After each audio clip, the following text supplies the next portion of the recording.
Assalamualaikum warahmatullahi wabarakatuh. So let me introduce my name. My name is Dian Aisyah Abidin. So I will make like a video presentations about my subject, psycholinguistics. So there are 3 points that I will explain to all of you.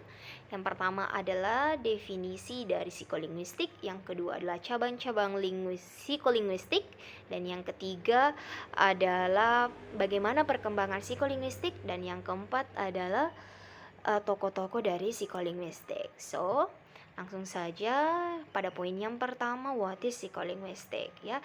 Jadi psikolinguistik berangkat dari dua ilmu. Yang pertama adalah ilmu psikologi dan yang kedua adalah ilmu linguistik. Ya, jadi psikologi itu berasal dari bahasa Inggris psychology. Jadi kata psikologi ini berasal dari bahasa Yunani yang artinya dari akar kata psyche. Psyche means soul, ruh, sukma. Jadi psyche itu berarti jiwa, ruh, dan sukma. Sedangkan logos yang berarti ilmu. Jadi secara etimologi psikologi berarti ilmu jiwa. Ya, tapi we have to underline in the concept of psycholinguistic. Jadi dalam psikolinguistik jiwa yang dimaksud, soul yang dimaksud adalah brain, otak, atau mind, atau mental. Ya, jadi dalam psikolinguistik itu jiwa yang dimaksud di sini adalah otak, mental, dan saraf. Ya, itu semuanya sama. Ya, sedangkan linguistik adalah ilmu tentang bahasa dengan karakteristiknya, di mana bahasa sendiri itu dipakai oleh manusia baik dalam berbicara maupun menulis, dan bagaimana manusia itu memahami bahasa baik itu dalam menyimak maupun membaca. Ya, jadi based on the two theory that we can conclude in the one definition about psycholinguistic. Psikolinguistik adalah ilmu yang mempelajari tentang perilaku bahasa, baik perilaku yang tampak maupun perilaku yang tidak tampak. Ya, jadi jadi bahasa itu ada yang tampak, ada yang tidak tampak. Ya, misalnya yang tampak itu dengan tindakan, dengan sikap. Ya, jadi bahasa itu bisa digambarkan dengan perilaku. Jadi perilaku itu adalah bahasa, sifat atau sikap itu adalah bahasa. Seperti itu. Oke, lanjut teman-teman. Jadi selanjutnya kita lihat dulu mengenai pendapat para ahli tentang psikolinguistik ya. What is psycholinguistic based on the experts? So there are some that I took from the experts about the definition about psycholinguistic. Jadi menurut Aitchison dalam Darjo Wijojo 2018 page 7 say that psikolinguistik adalah suatu ilmu yang membahas mengenai bahasa dan minda. Ya, jadi ada istilah baru lagi dalam Aitchison yang mengatakan minda. Jadi minda itu adalah otak. Ya, minda itu adalah mental. Ya, jadi beliau mengatakan bahwa psikolinguistik itu adalah suatu ilmu yang membahas antara bahasa dan otak. Ya, seperti itu. Selanjutnya kita beralih lagi ke Hadley dalam Darwijojo 2018 page 7 mendefinisikan tentang psikolinguistik sebagai studi yang mengkaji proses-proses mental dalam pemakaian bahasa. Bahasa dapat dikaji secara internal maupun eksternal. Secara internal, bahasa dapat dikaji berdasarkan struktur fonologi, morfologi, sintaksis, dan struktur wacana. Sedangkan faktor eksternal itu berhubungan dengan bahasa secara faktor-faktor di luar bahasa seperti faktor sosial, faktor psikologi, etnis, seni, dan sebagainya. Jadi psikolinguistik adalah bahasa yang dikaji secara eksternal. Ya, seperti itu. Jadi Hadley mengatakan bahwa psikolinguistik adalah studi yang mengkaji proses-proses mental dalam pemakaian bahasa. So before we produce the language, so there is happen in our mind. There is happen in our mental. Ya, jadi sebelum kita mengucapkan bahasa ada yang terjadi dalam proses mental kita. Jadi sebelum bahasa itu dikeluarkan ada proses sebelumnya yang dikelola oleh otak kita, mental kita, jiwa kita, minda kita. Seperti itu. Nah, selanjutnya di sini ada menurut Veal 2003 mengemukakan psycholinguistic explore the relationship between the human mind and language. Jadi Veal mengemukakan bahwa psikolinguistik membahas hubungan antara otak manusia dan bahasa. Jiwa dan otak beroperasi ketika terjadi pemakaian bahasa. Ya, jadi bagaimana bahasa ini bisa dikeluarkan? Itu ada terjadi proses di dalam otak kita. Ya, bahasa ini dikelola oleh otak kita sebelum kita keluarkan. Ya, seperti itu. Selanjutnya Chair dalam 2003 page 6 berpendapat bahwa psikolinguistik mencoba menerangkan hakikat struktur bahasa dan bagaimana struktur itu diperoleh, digunakan pada waktu bertutur dan pada waktu memahami kalimat-kalimat dalam pertuturan itu.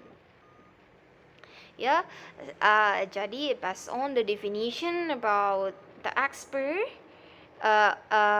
tentang psikolinguistik adalah studi tentang mekanisme mental yang terjadi pada orang yang menggunakan bahasa, baik pada saat memproduksi atau memahami ujaran. Dalam penggunaan bahasa terjadi proses mengubah pikiran menjadi code dan mengubah code menjadi pikiran. Ya, jadi code itu adalah juga bahasa. Ya, jadi bagaimana proses mengubah pikiran itu menjadi bahasa dan mengubah bahasa itu menjadi pikiran. Ya, jadi menurut dosen saya dalam mata kuliah psikolinguistik, di mana beliau mengatakan ada 3 kajian penting dari psikolinguistik. Yang pertama adalah comprehension, dan yang kedua adalah acquisition, dan yang ketiga adalah production. Jadi comprehension itu bagaimana kita memahami apa yang dikatakan orang, ya, how we understand what people say, ya, bagaimana kita bisa mampu mengelola apa yang dikatakan orang itu di otak kita, ya, jadi bagaimana kita bisa memahami apa yang disampaikan orang itu, comprehension, ya, sebagai pendengar, as a listener, how we understand the people when they talk in language, ya, jadi bagaimana kita mengerti, memahami bahasa yang disampaikan oleh orang lain, ya, sehingga nanti feedbacknya adalah komunikasi yang baik.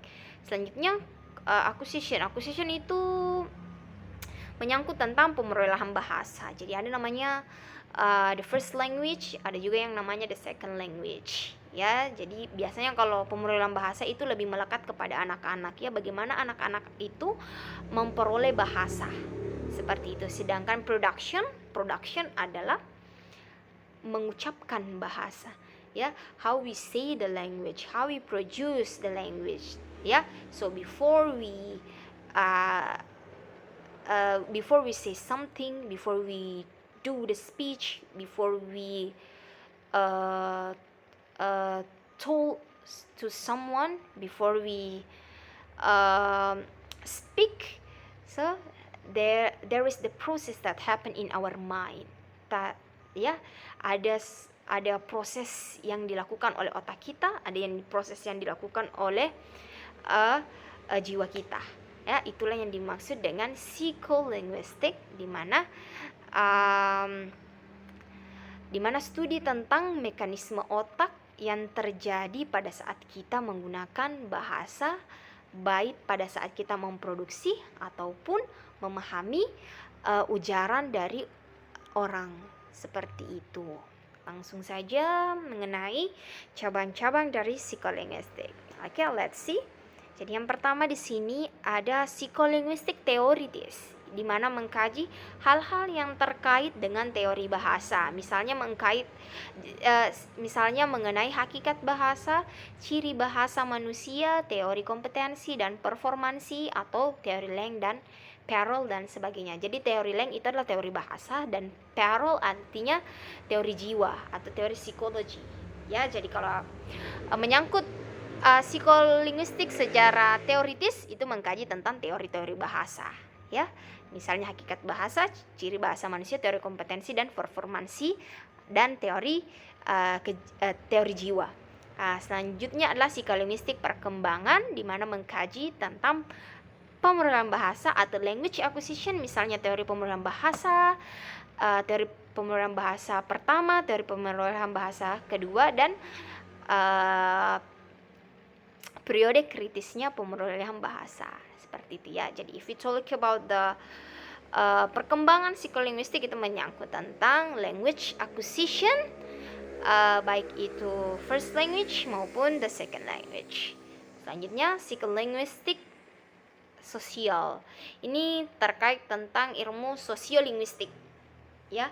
Jadi mengkaji tentang aspek sosial bahasa, misalnya sikap bahasa, akulturasi budaya, jarak sosial, misalnya pajanan bahasa, pendidikan seperti itu ya. Jadi dalam psikolinguistik sosial itu biasanya menyangkut tentang ilmu sosiolinguistik ya. Jadi bagaimana bahasa itu digunakan dalam masyarakat ya. Jadi bagaimana suatu komunitas itu mempengaruhi suatu bahasa ya. Jadi itu yang dikaji dengan psikolinguistik sosial. Selanjutnya psikolinguistik pendidikan mengkaji tentang aspek-aspek pendidikan secara umum di sekolah, khususnya tentang peranan bahasa dan pengajaran bahasa pada umumnya. Selanjutnya neuropsikolinguistik, jadi mengkaji tentang hubungan bahasa dengan otak manusia, misalnya tentang bagian otak mana yang berkaitan dengan kemampuan bahasa. Ya, jadi kita ketahui bahwa otak itu ada dua ya, otak kiri dan otak kanan. Ya, seperti itu. Jadi dia lebih spesifik mengkaji tentang hubungan otak dan bahasa. Ya, itu yang dikaji dengan neuropsikolinguistik. Nah, selanjutnya psikolinguistik eksperimental itu mengkaji tentang eksperimen-eksperimen dalam semua bidang yang melibatkan bahasa dan perilaku bahasa. And the last is psikolinguistik terapan, tentang penerapan temuan-temuan keenam subdisiplin psikolinguistik di atas dalam bidang tertentu seperti psikologi, linguistik, pendidikan pengajaran, neurologi, psikiatri, dan komunikasi. Itu tadi psikolinguistik terapan. Jadi mengkaji tentang penerapan dari ke-6 cabang psikolinguistik tadi yang sebelumnya. Baik itu psikologi, linguistik, pendidikan, neurologi, dan psikiatri dan komunikasi. So, ini adalah cabang-cabang dari psikolinguistik ya. So, there are 7 of cabang-cabang psikolinguistik. Okay, next is selanjutnya materi yang ketiga itu bagaimana perkembangan psikolinguistik. Jadi pada awal perkembangan psikolinguistik itu berawal dari pakar psikolinguistik yang berminat pada pakar psikologi yang bergerak dalam ilmu linguistik. Jadi awalnya itu adalah ketertarikan pakar linguistik untuk mendalami ilmu psikologi. Ya, seperti itu. Kemudian kedua pakar tersebut bekerja sama dan memunculkan pakar psikolinguistik sebagai disiplin ilmu. Ya, jadi istilah psikolinguistik mulai muncul dan populer pada 1945 pada sebuah buku yang berjudul Psycholinguistic, A Survey of Theory and Research Problems yang ditulis oleh Thomas A. Seppelt dan Charles E. Osgood. Ya, dalam periode ini muncul beberapa argumen yang melahirkan disiplin psikolinguistik seperti yang dikemukakan oleh Lashley, Lamberth, Osgood, Skinner, dan Chomsky. Ini adalah tokoh-tokoh dari psikolinguistik yang menyebabkan munculnya disiplin ilmu psikolinguistik. Jadi mereka adalah salah satu tokoh-tokoh yang paling penting bagaimana psikolinguistik itu bisa muncul. Ya, selanjutnya semuanya itu diperkuat oleh Miller yang menyatakan bahwa kelahiran disiplin psikolinguistik tidak dapat dielakkan karena para ahli psikologi telah lama mengakui bahwa otak akal manusia ini menerima simbol-simbol linguistik. Jadi Miller mengatakan bahwa psikolinguistik ini tidak dapat dielakkan lagi karena telah lama, karena sudah diakui oleh pakar ahli psikologi bahwa bahasa itu tidak bisa tidak bisa dipisahkan dengan otak, ya, karena otak adalah yang menjadi peran utama pada saat kita memproduksi bahasa, di mana otak ini menerima simbol-simbol linguistik yang akan diproduce oleh seseorang, seperti itu. Yang kedua adalah pada abad 20 ilmu psikolinguistik mulai berkembang.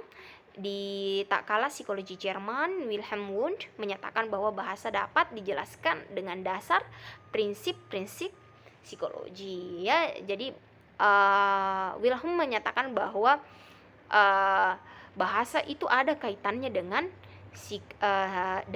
psikologi, ya. Jadi bahasa dapat dijelaskan dengan dasar-dasar prinsip psikologi.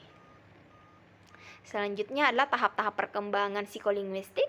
Jadi sementara itu di benua Amerika, kaitannya antara bahasa dan ilmu jiwa ini mulai tumbuh dan berkembang, dan ini dibagi menjadi 4 tahap, ya. Kita lihat langsung saja tahap pertama, tahap formatif.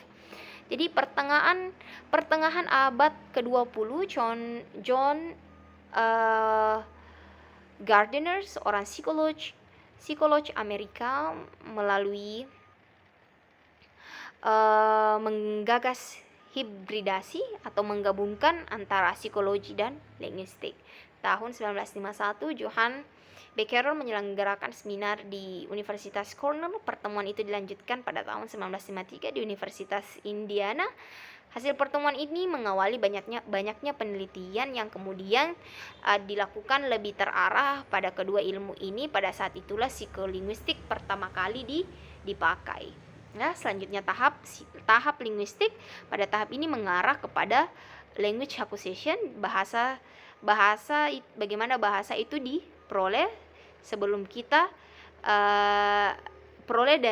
sebelum kita dilahirkan. Bahasa yang digunakan oleh ibu dan orang di sekitarnya mulai masuk dan terekam dalam memori janin. Pada tahap ini psikolinguistik sebagai ilmu yang mulai banyak diminati. Jadi tahap linguistik ini adalah mengarah kepada pemodelan bahasa. Jadi bagaimana bahasa itu diperoleh pada saat kita sebelum dilahirkan, dan bagaimana bahasa itu bisa diperoleh, ya, seperti itu. Selanjutnya tahap kognitif. Pada tahap ini psikolinguistik mulai mengarah pada peran kognisi dan landasan biologis manusia dalam pemodelan bahasa. Pemodelan bahasa pada manusia bukanlah penguasaan komponen bahasa tanpa berlandaskan pada prinsip-prinsip kognitif. Pada tahap ini orang juga mulai berbicara tentang peran biologi pada bahasa karena mereka mulai merasa bahwa biologi merupakan landasan di mana bahasa itu tumbuh. Itu tahap kognitif. Dan yang terakhir adalah tahap teori psikolinguistik, ya. Pada tahap akhir ini psikologi tidak lagi berdiri sebagai ilmu yang terpisah dari ilmu-ilmu lain, karena pemerolehan dan penggunaan bahasa manusia menyangkut cabang ilmu pengetahuan yang lain. Jadi psikolinguistik tidak lagi terdiri dari psikologi dan linguistik saja, tetapi juga menyangkut ilmu-ilmu lain seperti neurologi, filsafat, primatologi, dan genetika, gitu ya. Tentang tahap-tahap perkembangan psikolinguistik, di mana tadi sebelumnya adalah tahap formatif, yang kedua adalah tahap linguistik, yang ketiga adalah tahap kognitif, dan yang terakhir adalah tahap teori psikolinguistik. So in the last material, kita lihat tentang siapa-siapa pencetus psikolinguistik atau tokoh-tokoh psikolinguistik yang cukup terkenal, ya. Jadi saya di sini ambil beberapa sampel saja mengenai tokoh-tokoh linguistik. So you can see in your screen about tokoh-tokoh psikolinguistik. Yang pertama adalah von Humboldt, 1767 until 1835, ya. Jadi beliau lahir 22 Juni 1767 di Potsdam, Rusia. meninggal pada 8 April 1835 di umur 67 di Tegal, Prussia. Adapun pendidikan beliau adalah Universitas Frankfurt. Yang kedua adalah Universitas Göttingen, dan istri beliau adalah Caroline von Decheroden, di mana eranya adalah era filsafat abad ke-16, di mana wilayahnya adalah filsafat barat. Adapun aliran dari beliau adalah romantisme Berlin, linguistik romantik, dan liberalisme klasik. Adapun pendidikannya, institusi beliau adalah Universitas Berlin. Jadi minat utama dari beliau adalah filsafat bahasa. Gagasan penting yang beliau tulis adalah bahasa sebagai sebuah sistem yang dikendalikan oleh aturan model pendidikan tinggi Humboldt. Ya, jadi von Humboldt adalah pakar linguistik kebangsaan Jerman, di mana telah mencoba mengkaji hubungan antara bahasa dengan pemikiran manusia. Caranya dengan membandingkan tata bahasa dari bahasa-bahasa yang berlainan dengan tabiat-tabiat bangsa-bangsa penutur bahasa itu. Ya, jadi hasilnya menunjukkan bahwa bahasa menentukan pandangan masyarakat penuturnya. Itu ya dari biografi singkat dari von Humboldt, salah satu tokoh psikolinguistik. Ya. Selanjutnya yang kedua adalah Ferdinand de Saussure, dimulai dari 1858 sampai 1973, di mana beliau lahir pada 26 November 1857 di Jenewa, Swiss, meninggal di umur 55 tahun. Wafflins-le-Château, Canton, Vaud, Swiss. Adapun kawasan beliau adalah kawasan filsafat barat. Alirannya adalah strukturalisme dan semiotika. Jadi semiotika itu adalah ilmu yang mempelajari tentang tanda, sedangkan minat utamanya adalah linguistik. Gagasan pentingnya adalah strukturalisme dan semiologi. Ya, jadi beliau adalah pakar linguistik kebangsaan Swiss, di mana menerangkan tentang linguistik. Ya, jadi beliau adalah pakar linguistik yang menerangkan tentang bahasa dan bagaimana bahasa itu di dalam otak. Ya, seperti itu. Beliau memperkenalkan 3 istilah tentang bahasa, yaitu Leach, yaitu bahasa umumnya bersifat abstrak, sedangkan yang kedua adalah Parole, bahasa sebagai tuturan konkret. Ya, di mana de Saussure menegaskan bahwa objek dari kajian linguistik adalah language, sedangkan Parole adalah objek kajian psikologi. Seperti itu. Ini adalah Ferdinand de Saussure, salah satu tokoh linguistik yang cukup terkenal. Beliau adalah kebangsaan Swiss yang menerangkan tentang psikolinguistik dan yang menerangkan tentang teori psikolinguistik. Oke, ini adalah tokoh yang terakhir. Sebenarnya masih ada lagi beberapa, tapi yang saya ambil cuma 3 saja. Ya, jadi teman-teman bisa lihat di beberapa referensi di internet mengenai siapa-siapa saja tokoh linguistik. Ya, ada banyak, tapi dalam video kali ini saya hanya mengambil 3 sampel tokoh-tokoh psikolinguistik. Yang terakhir adalah Edward Sapir. Beliau lahir 26 Januari 1884 di Prussia, sekarang disebut Polandia. Meninggal 1939 di umur 55, New Haven, Connecticut. Warga negara Amerika. Beliau alumni dari Columbia University.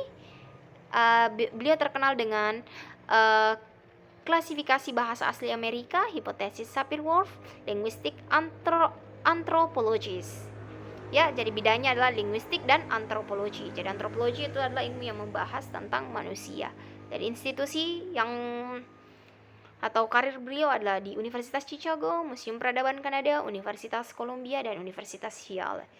Jadi Edward Sapir adalah pakar linguistik dan antropologi bangsa Amerika. Jadi beliau adalah kebangsaan Amerika yang mengikutsertakan psikologi dalam pengkajian bahasanya. Jadi, menurut Sapir, psikolinguistik dapat memberikan dasar ilmiah yang kuat dalam pengkajian bahasa. Beliau juga mencoba mengkaji hubungan bahasa dan pemikiran. Dari kajian itu, beliau berkesimpulan bahwa bahasa, terutama strukturnya, merupakan unsur yang menentukan struktur pemikiran manusia.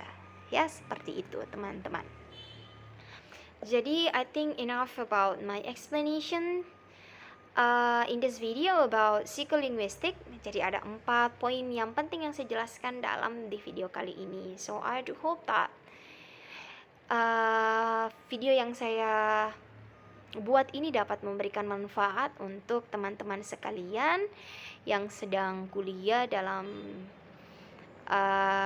studi fokus pendidikan bahasa Inggris, bisa menjadi referensi tambahan untuk teman-teman sekalian dalam mata kuliah psikolinguistik. So thank you for your time. So see you in the next video.